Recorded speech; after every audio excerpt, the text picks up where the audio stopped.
Dito ay mabilisan lang, gagawa tayo ng Roman blinds or Roman shade. Ang gagawin pala natin ay Roman blinds na cascaded or yung ladderized yung ladderized yung pagkaka-fold niya. Meron dalawang klase kasing design ng Roman blinds. Merong yung pantay-pantay lang yung mga wave niya. Meron namang parang ladderized yung wave niya.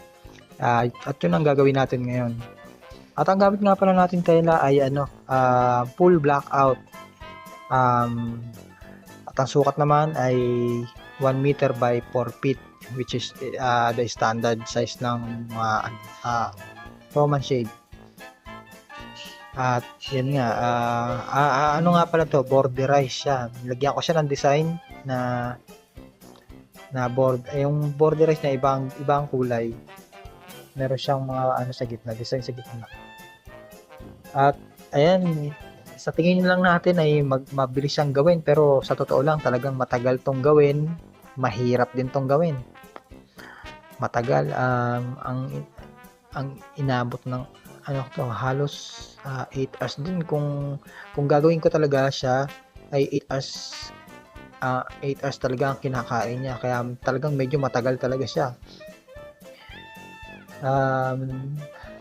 Kaya nga yung mga yung mga gumagawa talaga nito, yung mga veterano talaga, kasi medyo maselan kasi to. Tapos kailangan maganda rin yung area mo.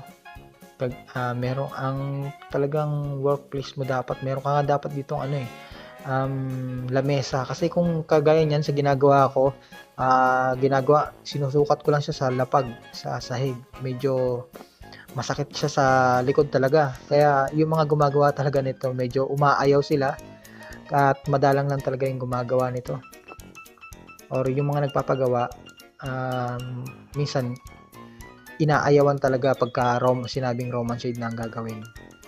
At ayan nga po, sinusukat ko na. Ang field thread ang ginamit natin dyan ay 3 piraso, tsaka yung flat bar. Ayan, sinusukat ko na, nalagyan ko na siya ng mga loops, yung eyelet na maliliit. At ito nga pala, walang lining sa likod, kasi nga full blackout siya.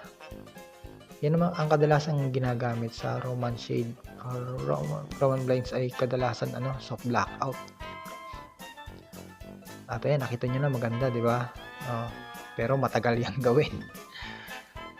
Then, konting steam. Nga pala, sa mga gusto magpagawa ng kurtina or blinds, magpa-install, message nyo lang ako sa ilalagay ko lang din sa baba yung contact namin at yung ibang details. Maraming salamat po sa mga nanonood. God bless.